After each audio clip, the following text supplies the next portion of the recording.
Hello students, today we will discuss about reproduction. ठीक है, तो रिप्रोडक्शन क्या है आपके पास? The ability of an living organism to produce more of its own kind is called reproduction. तो reproduction क्या है? ये वो एबिलिटी है लिविंग ऑर्गेनिज्म की कि अपनी तरह के ऑर्गेनिज्म ही प्रोड्यूस करने हैं। एडवांटेज क्या है रिप्रोडक्शन की? Continuity of a species and it's preservation, यानी कि उस स्पीशीज की कंटिन्यूटी भी रहती है और वो प्रिजर्व होकर भी रहता है।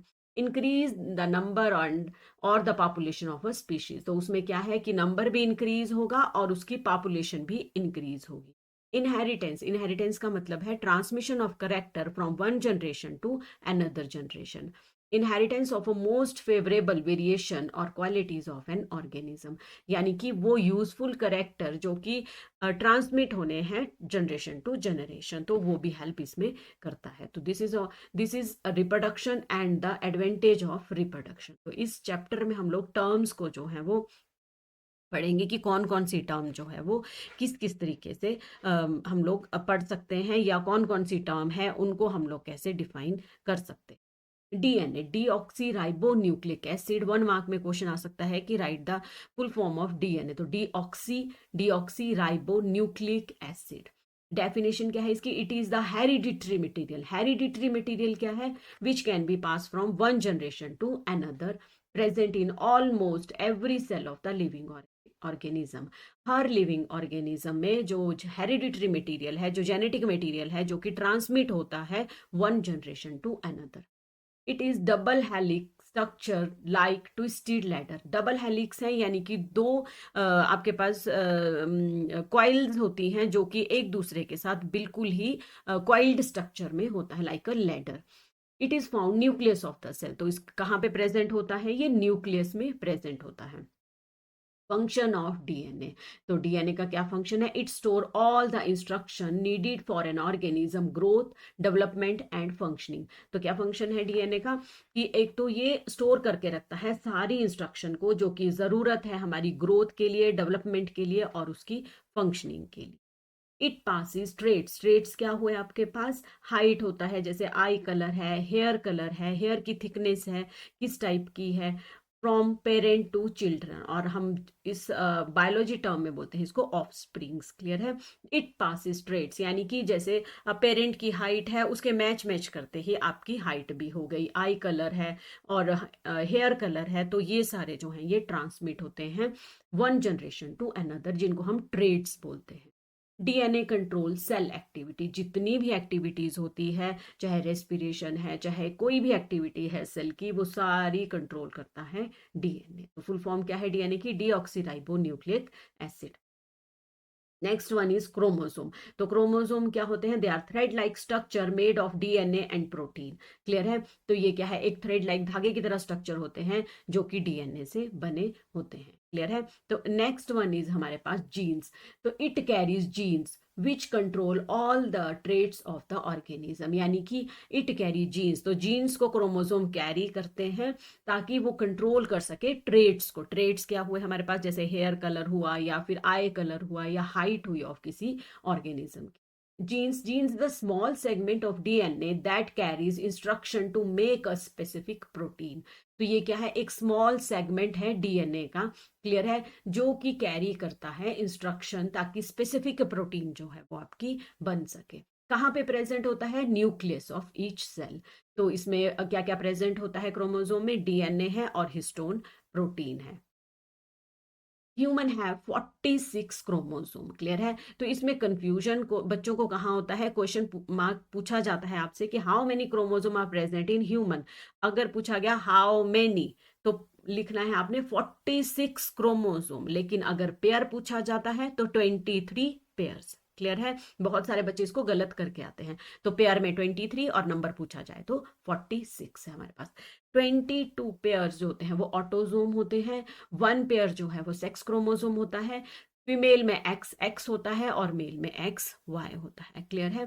तो इसमें थोड़ा सा ये थोड़ी सी चेंज है यहाँ पे। ठीक है? यहाँ से जीन्स पहले आएगा, फिर डीएनए, फिर क्रोमोसोम। क्रोमोसोम किस में होगा? न्यूक्लियस में। और न्यूक्लियस किस में होगा?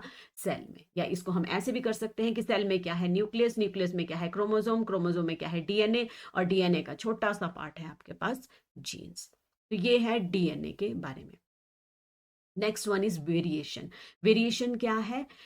It refers to the difference in traits और करेक्टरिस्टिक्स। ट्रेड्स मैंने बताया, हाइट है आपके पास, आईज का कलर है, या करेक्टरिस्टिक्स भी बोलते हैं उनको, among individual of same species. ठीक है, तो डिफरेंस आ जाता है करेक्टर्स में among individual of same species. Species लेकिन एक ही होगी, लेकिन डिफरेंस हो जाता है। ठीक है, जैसे आपके पेरेंट है थोड़े हाइट के बहुत लंबे हैं, लेकिन आप थोड़े छोटे रह जाते हो, तो उसका क्या मतलब है कि वेरिएशन हो जाती है। लेकिन इसको होने के लिए बहुत सारी जनरेशन टू जनरेशन जो है वो चलता रहता है। जैसे ब्लड ग्रुप है, हेयर टाइप है, स्किन कलर है और हाइट है। अब हम बोलेंगे कि वेरिएशन, वेरिएशन को आप ऐसे समझ सकते हो जैसे चेंज आया है। क्लियर है? तो चेंज कैसे आया है? Error due to during DNA replication. ठीक है, जब डीएनए जो है आपका, जो कि ट्रांसमिट होना है from generation to generation, genetic material है, वो रेप्लिकेट होता है, मल्टीप्लाई हो जाता है, उसको बोलते हैं डीएनए रेप्लिकेशन। वहां पे कोई भी एरर आ जाता है, उसको बोलते हैं म्यूटेशन। लेकिन ये एक जनरेशन में नहीं होगा, इसको जनरेशन टू जनरेशन, बहुत सारी जनरेशन के बाद ये चेंज जो है आपको दिखेगा। क्लियर है? तो अब हम इसकी इंपॉर्टेंस पढ़ेंगे।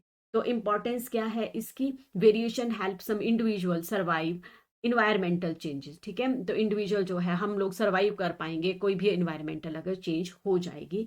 Useful variation get passed on to the next generation and help in evolution of the new species. तो जनरेशन टू जनरेशन इसको पास कर हो जाएगा और एवोल्यूशन हो जाएगा एक बार में। ठीक है, new species. Some individual have variation that make them less affected by diseases. तो कई बार हमारे बहुत पुरानी जनरेशन में कोई भी डिजीज होगी, लेकिन थोड़ी वेरिएशन होगी, अगर हमारे में म्यूटेशन हो जाता है या डीएनए रेप्लिकेशन में एरर आ जाता है, तो वो डिजीज हमें नहीं पास ऑन होगी। इसमें एग्जाम्पल है आपके पास, मौत थी। मौत का जो कलर था वो वाइट था। ठीक है, फिर उसमें उसके वो जो थी वो इजीली विजिबल नहीं होती थी, क्योंकि रॉक्स भी वाइट, ऐसे वाइट जैसे कलर, ग्रे जैसे कलर की थी। लेकिन जैसे इंडस्ट्रियलाइजेशन हुई, इंडस्ट्रीज लगी, तो बहुत सारा पॉल्यूशन आया, तो मौत का कलर जो है वो ब्लैक सा होने लग गया, और वो इजीली अवेलेबल हो गई, तो इसलिए उनकी स्पीशीज जो है वो डेंजर में आ गई। क्लियर है? तो इसमें क्वेश्चन आपका वेरिएशन का डायरेक्ट बनता है, और what are the importance of variation, ये डायरेक्ट ही पूछे जाते हैं आपसे। नेक्स्ट है हमारे पास मोड ऑफ रिप्रोडक्शन। अब हम पढ़ेंगे कि रिप्रोडक्शन के, रिप्रोड्यूस करने के, नए ऑर्गेनिज्म बनाने के हमारे पास कौन कौन से मोड हैं। तो 2 मोड है, ए sexual reproduction and sexual reproduction. तो ए सेक्सुअल रिप्रोडक्शन क्या होता है हमारे पास? जैसे ए सेक्सुअल रिप्रोडक्शन होता है जहां पे सिंगल पेरेंट जो है वो इन्वॉल्व होता है, जिसमें कि मल्टीप्लाई नहीं, मतलब 2 पेरेंट जो है वो इन्वॉल्व नहीं होते हैं, उनको हम लोग बोलते हैं एसेक्सुअल रिप्रोडक्शन। ठीक है, और सेक्सुअल रिप्रोडक्शन में क्या होता है? 2 पेरेंट इन्वॉल्व होते हैं। तो एसेक्सुअल रिप्रोडक्शन में कोई भी फ्यूजन नहीं होगी गैमीट्स की, जब सिंगल पेरेंट होगा तो फ्यूजन भी नहीं होगी, और जो प्रोसेस है fertilisation, that is fusion of male and female gametes भी नहीं होगा। लेकिन सेक्सुअल रिप्रोडक्शन में फ्यूजन ऑफ गैमीट्स भी होगा और फर्टिलाइजेशन का प्रोसेस भी होगा। क्लियर है? तो ये है हमारे पास डिफरेंट टाइप के asexual mode of reproduction. Clear है? एक ऐसे चार्ट फॉर्म में मैंने कर दिए हैं, इलेबोरेट करके आपकी बुक में दिए हैं, तो वो भी मैं कराऊंगी बाद में। क्लियर है? फिजन। फिजन क्या होता है? पेरेंट सेल डिवाइड इनटू 2 और मेनी डॉटर सेल। ठीक, क्लियर है? तो जो पेरेंट सेल है वो डिवाइड हो जाएगा किसमें? 2 और मेनी सेल्स में। ठीक है, या तो 2 सेल में डिवाइड होगा या बहुत सारे सेल में डिवाइड होगा। तो बाइनरी फिशन, बाइनरी फिशन है, और एक मल्टीपल फिशन है, जिसका मैंने आपको डिफरेंस भी दूंगी बाद में। बाइनरी फिशन किस में होता है? अमीबा में होता है। क्लियर है? और आपका मल्टीपल फिशन किस में होता है? मल्टीपल फिशन होता है आपका प्लाज्मोडियम में और लेजमेनिया में। लेजमेनिया के बाद इसको काला आजार भी बोलते हैं हम लोग। क्लियर है? तो इसमें क्वेश्चन डायरेक्ट पूछते हैं कि अमीबा में कौन सा फिशन होता है या कौन सा रिप्रोडक्शन होता है, तो बाइनरी फिशन, और प्लाज्मोडियम में मल्टीपल फिशन, यानी कि अमीबा में 2 ही डॉटर सेल बनेंगे, और आपके प्लाज्मोडियम में बहुत सारे डॉटर सेल है। नेक्स्ट है बडिंग। बडिंग क्या होता है? A small bud develop into the new individual organism, sorry. तो पेरेंट सेल होगा, उसके बाहर जो है वो छोटी सी, जैसे प्लांट्स में बड निकलती है वैसे निकलेगी, और वहां से वो जब वो ग्रो हो जाएगी तो वो डिटैच हो जाएगी, तो उसको बोलते हैं हम प्रोसेस बडिंग। तो किस किस में होती है? ईस्ट एंड हाइड्रा में। इनके एग्जाम्पल और इनकी जो वर्ड है वो आपने ये पेपर में जरूर आते हैं, 100% आते हैं।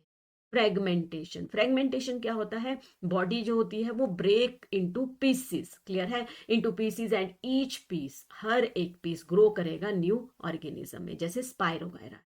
रीजनरेशन क्या होता है आपके पास, कि कोई भी पार्ट लॉस्ट हो जाता है, जैसे तो मतलब खराब हो गया या टूट गया या फिर कट गया वहां से, तो वो रीजनरेट हो जाता है और वहां से होल ऑर्गेनिज्म बन जाता है। उस प्रोसेस को बोलते हैं रीजनरेशन, यानी कि लॉस्ट पार्ट का दोबारा से जनरेट होना, जिसमें प्लेनेरिया है और स्टारफिश है, ठीक है। तो इसमें क्या है आपके पास, रीजनरेशन में टोटियोपोटेंट सेल होते हैं, वो इसमें हेल्प करते हैं। नेक्स्ट है स्पोर फॉर्मेशन।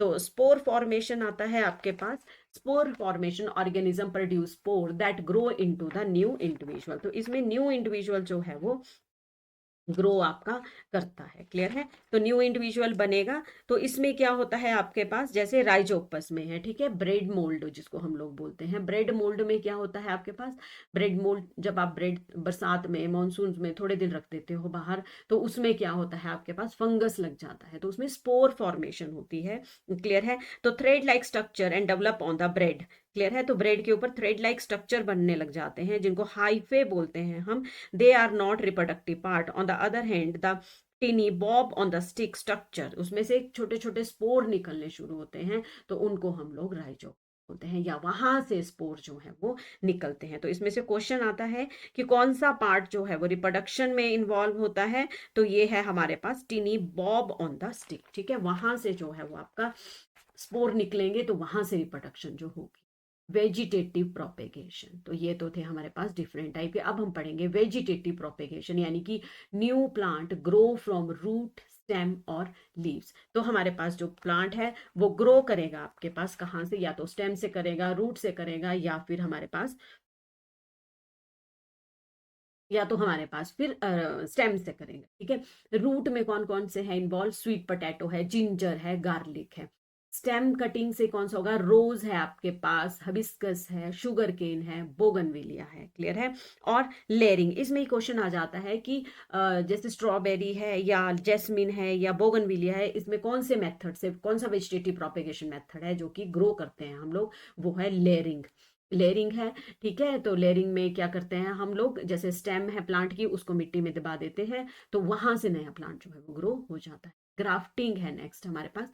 तो ग्राफ्टिंग है हमारे पास, जैसे मैंगो में होती है, यानी कि उसकी स्टेम की हम लोग कटिंग कर देते हैं, गुआवा है, एप्पल है, और जितने भी सिट्रस फ्रूट्स हैं उनकी हम ग्राफ्टिंग करेंगे, है।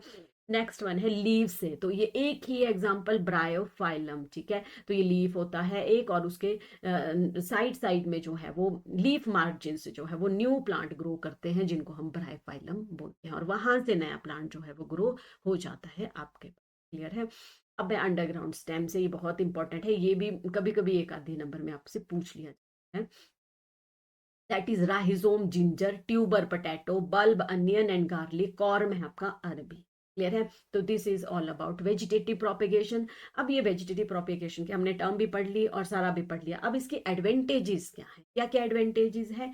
एक तो हमको नया प्लांट मिल जाएगा क्विकली, क्योंकि सीड से ग्रो करेंगे तो उसको टाइम लगेगा, तो हम लोग ऐसे इजीली स्टेम कटिंग लेंगे, रूट कटिंग लेंगे, तो उससे जल्दी प्लांट जो है वो ग्रो कर जाएगा, ठीक है। Useful for plant that do not produce seed, अब उन प्लांट का क्या करेंगे जिनके सीड नहीं होते, तो इस मेथड से, वेजिटेटिव प्रोपेगेशन की मेथड से हम लोग उनको ग्रो करते हैं, जैसे बनाना है, शुगर केन है या ग्रेप्स है। Require less energy and simple tool making it cost effective, यानी कि हमारी एनर्जी भी ज्यादा नहीं लगेगी, कटिंग ली, कटिंग को पानी में डाला या फिर सीधा सॉइल में लगाया और सिंपल टूल के साथ हमको लगा दिया, तो ज्यादा कॉस्ट भी नहीं आएगी, क्लियर है। नेक्स्ट है हमारे पास binary fission and multiple fission. तो बाइनरी फिशन में क्या होता है, इसका डिफरेंस पूछ लिया जाता है 2 to 3 मार्क्स में। 2 डॉटर सेल आर प्रोड्यूस, कितने डॉटर सेल प्रोड्यूस होते हैं, 2। और मल्टीपल का क्या मतलब है, मैनी, तो कितने डॉटर सेल प्रोड्यूस होंगे, many. It occur in favourable condition, favourable condition होती है जब इनका मौसम होता है, ऐसे नहीं जैसे मानसून, जो फेवरेबल मानसून मौसम है वो है इनका मानसून का है, तो जैसे अमीबा है, लेजमानिया है। अकर इन द अनफेवरेबल कंडीशन, जैसे प्लाज्मोडियम है, मलेरियल पैरासाइट है आपके पास, ये जो है वो मल्टीपल फिजन करता है। तो it is this is the difference between asexual reproduction and sexual reproduction. तो एसेक्सुअल रिप्रोडक्शन में single parent is involve. Asexual reproduction में क्या होता है, सिंगल पेरेंट इन्वॉल्व है, लेकिन सेक्सुअल रिप्रोडक्शन में क्या है आपके पास, टू पेरेंट इन्वॉल्व होते हैं, male and female. No fusion, जब सिंगल पेरेंट है तो फ्यूजन ऑफ गैमीट तो पॉसिबल ही नहीं है, लेकिन सेक्सुअल रिप्रोडक्शन में फ्यूजन ऑफ गैमीट होती है। जहां पे फ्यूजन ऑफ गैमीट होगी वहां पे फर्टिलाइजेशन का वो होता है, और एसेक्सुअल रिप्रोडक्शन में फर्टिलाइजेशन का प्रोसेस नहीं होता है। ये अब जो लास्ट हमने पढ़ा that is all about asexual reproduction. ठीक है, फिर भी आपको कुछ समझ में नहीं आता है तो मुझे कमेंट बॉक्स में बताइए, फिर मैं आपको दोबारा से रिवाइज करा है। Next one is sexual reproduction. तो सेक्सुअल रिप्रोडक्शन क्या हुआ, यानी कि वो रिप्रोडक्शन जिसमें आपके सेक्स सेल जो है वो इन्वॉल्व होते हैं। तो reproduction in which two parent are involve, ठीक है, दो पेरेंट इन्वॉल्व हुए, that is male gametes and female gamete. Clear है। तो नेक्स्ट वन है मेल गैमिट। क्या होता है, स्पर्म सेल एनिमल्स में होते हैं, मेल में। क्लियर है। पोलन ग्रेन प्लांट्स में होते हैं, और फीमेल में एग सेल होता है एनिमल्स में, इंक्लूड ह्यूमन, एंड ओव्यूल होता है प्लांट सेल में। क्लियर है। अब हमारे पास हमारी बॉडी में बहुत सारे मिलियन बिलियन ऑफ सेल होते हैं, लेकिन टू टाइप के होते हैं, एक सोमैटिक होता है, एक जर्म सेल होता है। अब आपके पास सोमैटिक सेल कौन से होते हैं, सोमैटिक सेल वो सेल होते हैं जो कि सारे बॉडी के ऑर्गन बनाता है, सिर्फ रिप्रोडक्टिव सेल को छोड़ के। क्लियर है। और जर्म सेल होते हैं जो कि सेक्सुअल रिप्रोडक्शन में हेल्प करते हैं। क्लियर है। डिप्लॉयड, डिप्लॉयड क्या हुआ, contain full set of chromosome, वो होते हैं सोमैटिक सेल। जब ये होते हैं तो माइटोसिस होता है, और जर्म सेल में होते हैं आपके पास हैप्लॉयड, जो कि हाफ नंबर ऑफ क्रोमोसोम है, दैट इज मियोसिस। क्लियर है। मियोसिस क्या प्रोसेस है कि number of chromosome is reduce to half. Somatic cell का मैंने बता दिया आपको, स्किन सेल है, मसल सेल है, कोई भी बॉडी का सेल लिख लीजिए एक्सेप्ट आपका रिप्रोडक्टिव सेल। क्लियर है। तो this is difference between somatic cell and germ cell. Next one is, अब हम पढ़ेंगे sexual reproduction in flowering plant. Clear है। एंजियोस्पर्म्स, एंजियो फ्लावरिंग प्लांट को हम लोग साइंस की लैंग्वेज या बायोलॉजी की लैंग्वेज में बोलते हैं angiosperm. They are flowering plant that produce flower, fruits and seed. Clear है। तो parts of flower, two parts होंगे, मेल रिप्रोडक्टिव पार्ट्स, इसमें सिर्फ मैंने रिप्रोडक्टिव ही दिए हैं, इसमें कैलिक्स कोरोला वगैरह नहीं दिया है मैंने। क्लियर है। तो पार्ट्स ऑफ फ्लावर है male reproductive part and female reproductive part. तो मेल रिप्रोडक्टिव पार्ट को हम लोग स्टेमन बोलते हैं। ये है आपका स्टेमन, दो पार्ट से बना है, एक एंथर है, एक फिलामेंट है। क्लियर है। एंथर जो है आपके पास मेल गैमीट है एंड प्रोड्यूस पोलन ग्रेन, लेकिन जो फिलामेंट है that is stalk like structure, ये होल्ड करता है एंथर को। Female reproductive part that are carpel and pistil. Clear है। इनके नाम आप लोगों को कंफ्यूज जरूर करते हैं, लेकिन आपको एज इट इज ही लर्न करने हैं कि फीमेल को हम लोग कार्पल और पिस्टल बोलते हैं। इनके पार्ट होते हैं three, stigma, style and ovary. Stigma क्या करता है, पोलन ग्रेन को रिसीव करता है। स्टाइल क्या करता है, कनेक्ट स्टिग्मा टू ओवरी। और ओवरी में क्या होता है, ओव्यूल्स होते हैं जो कि फीमेल गैमीट्स हैं। क्लियर है। तो ये है आपके पास male gametes and female gametes. इसमें मैंने आपको पूरा स्ट्रक्चर नहीं दिया है फ्लावर का, वो आपको मैं ड्रॉ करना भी सिखाऊंगी और कैसे उसको ड्रॉ करते हैं। और उसमें एक germination of pollen on the stigma है, ये आपकी बुक में दिया है, वहां से आप लोग देख सकते हैं डायग्राम। क्लियर है। अगर करवाना है तो फिर मैं उसकी भी वीडियो आपको स्पेशली अलग जैसे बना के दे दूंगी। क्लियर है। पॉलिनेशन, ये टर्म है पॉलिनेशन। पॉलिनेशन का क्या है, जैसे पोलन ग्रेन, ठीक है, transfer of pollen grain from anther to stigma. Pollen grain का ट्रांसफर कहाँ से, एंथर से स्टिग्मा की तरफ। क्लियर है। यानी कि एंथर कहाँ है आपके पास, एंथर से स्टिग्मा की तरफ जो आता है दैट इज नोन एज, तो pollen grain from anther to stigma, तो एंथर से स्टिग्मा की तरफ जाएंगे, उस प्रोसेस को बोलते हैं पॉलिनेशन। टू टाइप की होती है, self pollination and cross pollination. Self का क्या मतलब है, सेम में, क्रॉस का क्या मतलब है, डिफरेंट में। तो transfer of a pollen grain occur in same flower, तो सेम ही फ्लावर होगा आपके पास, और क्रॉस में होगा कि transfer of pollen grain in different flowers, ठीक है। तो डिफरेंट फ्लावर्स में जो है वो क्रॉस पॉलिनेशन हो गई। There are some pollination. अब हमने ये तो बता दिया कि ट्रांसफर होगा, लेकिन ट्रांसफर कैसे होगा, क्लियर है। तो इसका ट्रांसफर होगा बाय वाटर, इसके एजेंट होते हैं by water, by wind, bye insect और बाय बर्ड्स। अब वाटर में क्या है, ठीक है, एंथर मैच्योर होंगे, वो क्या करेंगे, पानी में जैसे गिर गए, ठीक है, पानी में चले गए, तो पानी में चले गए और जैसे उसको सेम प्लांट मिलेगा उसके स्टिग्मा के साथ वो स्टिक हो जाएंगे, वहां पे पॉलिनेशन हो जाएगी। विंड है, हवा से है, जैसे आप लोग देखेंगे कि आजकल कॉरिडोर जो होता है आपका येलो हो जाता है, तो पोलन ग्रेन्स उनको बोलते हैं, तो वो हवा से उड़ जाते हैं और कहाँ चले जाते हैं, एंथर से स्टिग्मा की तरफ। इंसेक्ट है, जैसे बटरफ्लाई है, ठीक है, फ्लावर के ऊपर बैठेगी और वहां से सक करेगी वहां से नेक्टर को, और वहां से जो आपके पोलन ग्रेन्स हैं, एंथर हैं, जो वो स्टिक कर जाएंगे उसकी लेग्स के साथ, और जब वो दूसरे फ्लावर के पास बैठेगी तो वहां पे वो रिलीज कर देगी। बर्ड्स हैं, बर्ड्स की फेदर के साथ जो है वो वहां पे स्टिक हो जाते हैं, और जब वो दूसरे प्लांट के पास जाते हैं तो वहां पे जो है वो वहां से ट्रांसफर हो जाते हैं। तो ये है एजेंट आपके पास। Next is fertilisation, fusion of female gamete and male gametes, इसको हम लोग बोलते हैं फर्टिलाइजेशन। आफ्टर फर्टिलाइजेशन, ठीक है, जब फर्टिलाइजेशन हो गया, fusion of male and female gametes, तो ओव्यूल तो बनाते हैं सीड, और ओवरी क्या बनाता है, फ्रूट, क्लियर है। और सीड में क्या होता है, एम्ब्रियो जो कि बेबी पार्ट है, और एंडोस्पर्म जिसमें जो फूड स्टोर्ड होता है। इसमें क्वेश्चन, ये वाले क्वेश्चन जरूर आते हैं। Process of fertilisation, self pollination, cross pollination, pollination क्या होता है, ओव्यूल से क्या बनता है, ओवरी से क्या बनता है, और एंडोस्पर्म में क्या स्टोर्ड होता है, फूड। आप फूड, ओके।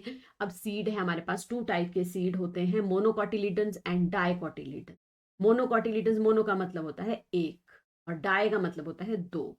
तो मोनोकॉटिलिडन्स है, दे हैव वन कॉटिलिडन्स, जैसे ग्रास है, व्हीट है, कॉर्न है, राइस है। राइस का आपने देखा होगा, चावल का दाना देखा होगा, तो वो सिंगल ही सीड होता है। डाइकोटिलिडन्स होते हैं दो, that are divided into two equal halves, जैसे बीन्स हैं, पीज हैं, ठीक है, चने या राजमा वगैरह हैं, आप लोग भीगने डालते हो तो सुबह जो वो स्वेल कर जाते हैं, क्लियर है।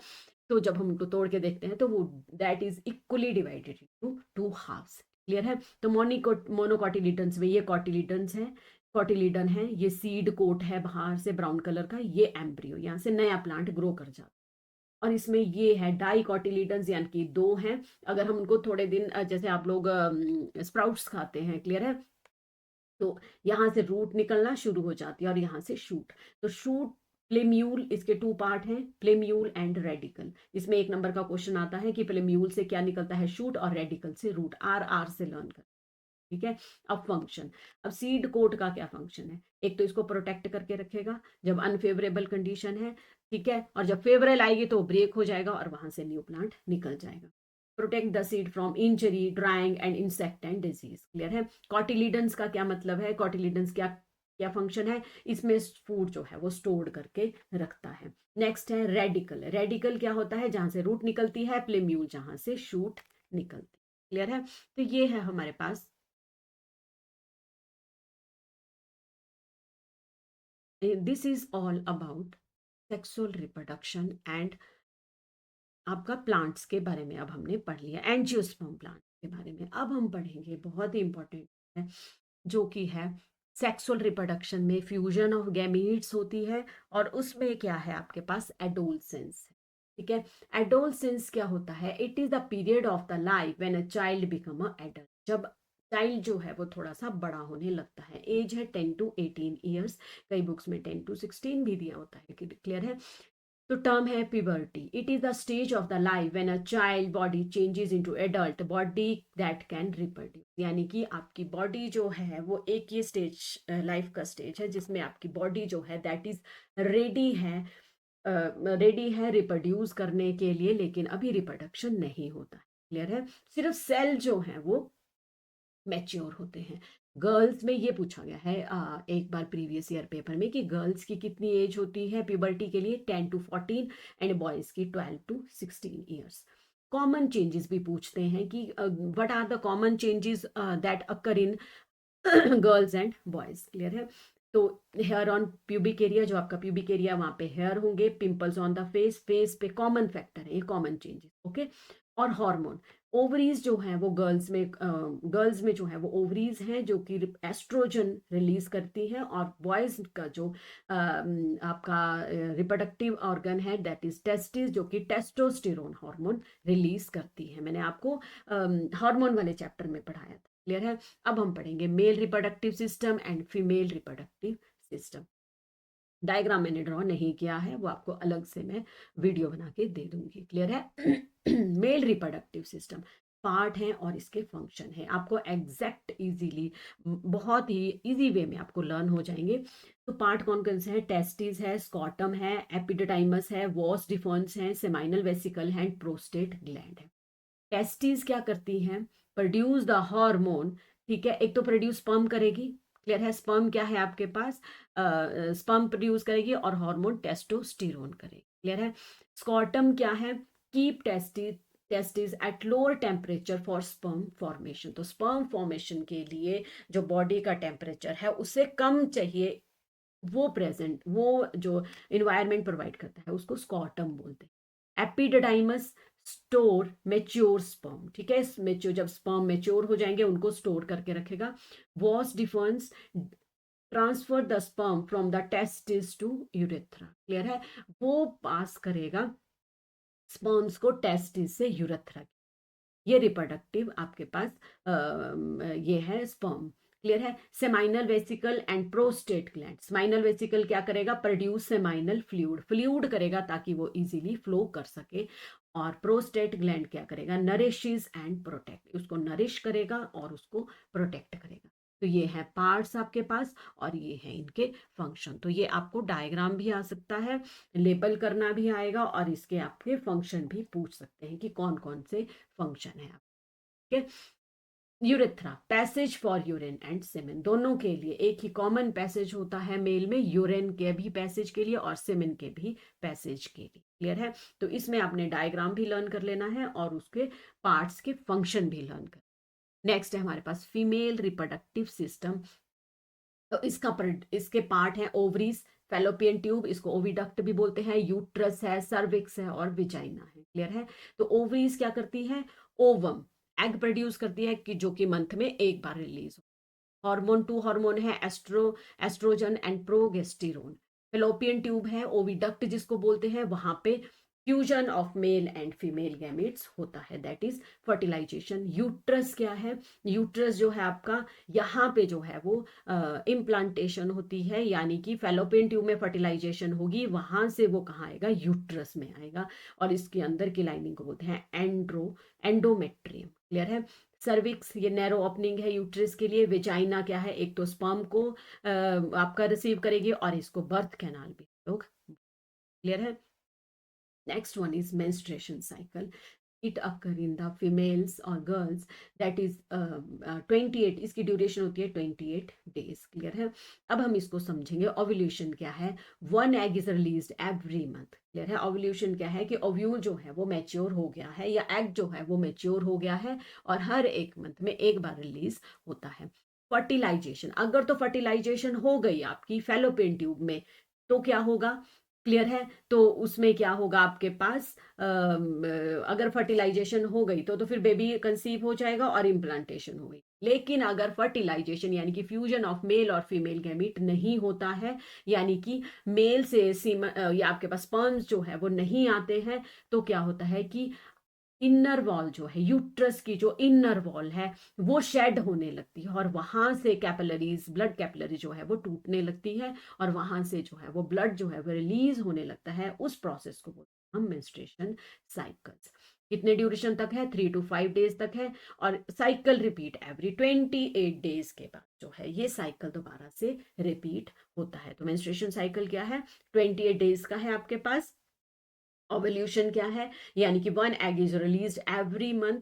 अगर फर्टिलाइजेशन नहीं होती है, यानी कि स्पर्म जो है वो मेल से जो है वो फीमेल में नहीं आता है, तो उसमें क्या होता है आपके पास? जो अंदर यूट्रस की, जो यूट्राइन की जो अंदर की वॉल है, इनर लाइनिंग है, यानी कि एंडोमेट्रियम जो है वो झड़ने लगती है, रिलीज वहां से कैपिलरीज जो हैं, ब्लड कैपिलरीज जो हैं वो टूटने लगती है और ब्लड जो है वो रिलीज होने लगता है। उस साइकिल को हम मेंस्ट्रुएशन साइकिल बोलते हैं। ड्यूरेशन है आपका 3 to 5 days और साइकिल रिपीट एवरी 28 days। हर 28 days के बाद आपका जो है वो दोबारा से रिपीट हो जाता है। क्लियर है? Fertilisation it take place when the fusion of male and female gametes हो गए। ठीक है, जब मेल से जो है स्पर्म जो है वो फीमेल की बॉडी में आता है तो ओविडक्ट में जो है वो फर्टिलाइजेशन होती है। स्पर्म प्लस एग जो है वो जाइगोट बनता है और वो फर्टिलाइज्ड एग है। अब जब फर्टिलाइजेशन हो जाती है तो जाइगोट जो है वो डिवाइड रिपीटेडली होता है। ठीक है, पहले 4 सेल है, फिर 8 है, फिर 16 है, फिर 32 है, फिर 64 है, उसको एम्ब्रियो बोलते हैं। और वो एम्ब्रियो जो है, जाइगोट नहीं इम्प्लांट होता है यूट्रस में, एम्ब्रियो इम्प्लांट होता है यूट्रस। ठीक है, फिर एम्ब्रियो जो है यूट्रस वॉल, द प्रोसेस जहां पे इम्प्लांट होगा उस प्रोसेस को बोलेंगे इम्प्लांटेशन। यानी कि क्या हुआ कि फर्टिलाइजेशन हुई फैलोपियन ट्यूब में। क्लियर है? पहले हुआ कि मेल से जो स्पर्म है वो फीमेल में आया, फैलोपियन ट्यूब में जो है वो फ्यूजन हुआ स्पर्म और एग का और जाइगोट बना। जाइगोट डिवाइड रेपिडेटली जिसको एम्ब्रियो बोलते हैं। फिर एम्ब्रियो जो है वो फैलोपियन ट्यूब से आपका यूट्रस में आता है और वहां जाके जो है वो इम्प्लांट हो जाता है। उस प्रोसेस को बोलते हैं इम्प्लांटेशन। तो एम्ब्रियो से फिटस बनता है और फिटस से बेबी बनता है। क्लियर है? नेक्स्ट है फंक्शन ऑफ प्लेसेंटा। प्लेसेंटा क्या है आपके पास? ये एम्ब्रियो हुआ जहां पे आपका प्लांट वो जो बेबी जो है वो इम्प्लांट हो गया है आपका यूट्रस में। Get nutrition from the mother blood with the help of special tissue.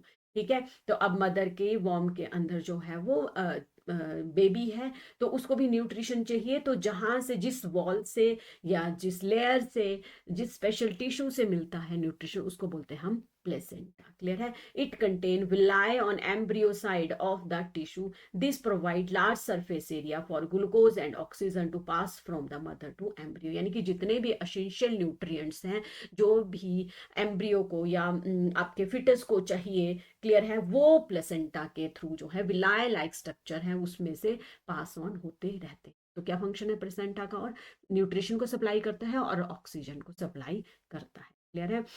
फिर है after 9 month 40 weeks of pregnancy. ठीक है, तो चाइल्ड बर्थ होता है, हमारी बॉडी में से रिलीज होते हैं हार्मोन और उसको बोलते हैं पार्चुरेशन। क्लियर है? तो उस प्रोसेस को बोलेंगे पार्चुरेशन। तो दिस इज, ये रहा आपका male reproduction, female reproductive system. उसके बाद हमने रिप्रोडक्शन पढ़ा कि how child are, birth of child पढ़ा, कैसे इम्प्लांट होता है, कैसे चाइल्ड का बर्थ होता है। Up to this last topic है आपके पास रिप्रोडक्टिव हेल्थ। अब जब इतनी सारी चेंजेस होती हैं, जैसे स्पर्म है वो फीमेल की बॉडी में एंटर होता है, तो क्या क्या हम लोग अपने रिप्रोडक्शन, अपने बॉडी पार्ट के, रिप्रोडक्टिव पार्ट के, कैसे हम लोग उसको हेल्थ को जो है वो मेंटेन रखते हैं। Complete physical, mental and social wellbeing in all matters related to the reproductive. चाहे हमारी बॉडी का फिजिकल स्ट्रेस है, मेंटल है, सोशल वेलबींग है, यानी कि हम लोग फिजिकली भी फिट होने चाहिए, मेंटली भी और सोशली भी, तब हमारे रिप्रोडक्टिव हेल्थ है, हमारी बॉडी के जो सेल हैं वो प्रॉपरली वर्क करेंगे। क्लियर है? अब इसमें से है आपके पास कुछ ऐसे मेथड्स होते हैं कि हम हर टाइम में तो कंसीव नहीं कर पाते हैं। क्लियर है? तो कुछ मेथड है कि हम लोग कैसे स्पर्म को अपनी बॉडी के अंदर यानी कि फर्टिलाइजेशन प्रोसेस होने से रोक सकते हैं। तो मेथड है बैरियर है, केमिकल हार्मोन है, सर्जिकल है और आईयूडी है, that is intra uterine device. Full form भी पूछा जाता है आपसे। इसमें से आपको 2-3 मार्क्स का एक क्वेश्चन जरूर आता है। तो बैरियर है हमारे पास कॉन्डोम जो कि prevent sperm from entering vagina. Clear है? तो ये क्या करते हैं आपके पास, विजाइना में एंटर होने से इसको प्रिवेंट करते हैं स्पर्म्स को। केमिकल हार्मोन है, पिल्स हैं, वो ओव्यूलेशन नहीं होने देती है। ठीक है? नेक्स्ट है सर्जिकल है, जैसे है विस्केटोमी जो कि मेल्स में होती है और टिबेक्टोमी जो है वो फीमेल में होती है। तो मेल में क्या होता है, विस्केटोमी क्या होती है कि ब्लॉकिंग स्पर्म। ठीक है, जो आपके पास वॉस डिफॉन्स है उनको ब्लॉक किया जाता है और वहां से फिर स्पर्म नहीं निकलता। और ट्यूबेक्टोमी होती है कि जो आपके पास ओविट्यू डक्ट होती हैं उनको हम लोग जो है वो टाई कर देते हैं, उससे जो है वो फीमेल में से एग नहीं निकलता। तो इस तरीके से हम लोग जो है वो कॉन्ट्रासेप्टिव मेथड यूज करते हैं। आईयूडी, इंट्रायूटाइन डिवाइस, जिस यूट्राइन डिवाइस जिसको हम कॉपर टी बोलते हैं, वहां वो क्या होता है आपके पास कि यूट्रस में जो है वो इम्प्लांटेशन नहीं होती। क्लियर है? ये बहुत ही प्रिसाइज नोट्स हैं, 2 to 3 मार्क्स में आपको आएंगे।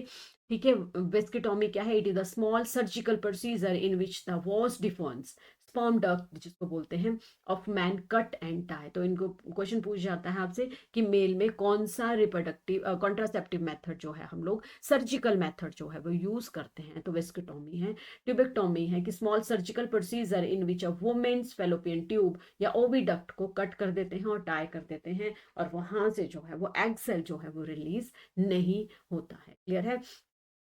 इसमें से जो आपका ये बैरियर है कॉन्डोम है, ये ही सबसे ज़्यादा यूजफुल है, क्योंकि इसमें जो है वो सेक्सुअली ट्रांसमिटेड जो डिजीजेज हैं वो ट्रांसमिट नहीं होती। क्लियर है? ये क्वेश्चन भी आपसे पूछ लिया गया है। STDs, sexually transmitted disease, these disease that spread mainly through the sexual contact with the infected person। ठीक है? अगर मेल इन्फेक्टेड है और अगर फीमेल नहीं है तो उसमें क्या होता है कि ट्रांसमिट हो जाती है अगर हम कोई भी बैरियर यूज नहीं करते हैं। क्लियर है? तो ये है आपके पास 2 टाइप है, एक तो वायरस कॉज करता है, एक बैक्टीरिया कॉज। तो इसमें भी क्वेश्चन बना है, इसलिए मैंने आपको नोट्स में दिया है। एड्स, HIV जिसको हम लोग बोलते हैं, एक्वायर्ड इम्यूनो डेफिशिएंसी सिंड्रोम है, ये भी आपका इन्फेक्टेड पर्सन अगर अनइफेक्टेड पर्सन के साथ आपका ये होगा, सेक्सुअली इन्वॉल्व होगा तो वो ट्रांसमिट हो जाएंगी, और वो हेपेटाइटिस बी भी है इसमें, और बैक्टीरिया, गोनोरिया एंड सफाई। ठीक है? This is all about how to organism produce, ठीक है, reproduction, asexual sexual reproduction, कैसे हम लोग अपनी हेल्थ को मेंटेन कर सकते हैं, कौन कौन से हम लोग मेथड यूज करते हैं। क्लियर है? तो ये बहुत ही प्रिसाइज नोट्स हैं, इसमें आपको अगर इलेबोरेट बुक से पढ़ना है तो आप लोग वो भी बता देना, तो फिर मैं आपको बुक से भी इलेबोरेट करा दूँ। ठीक है? Thank you. Thank you.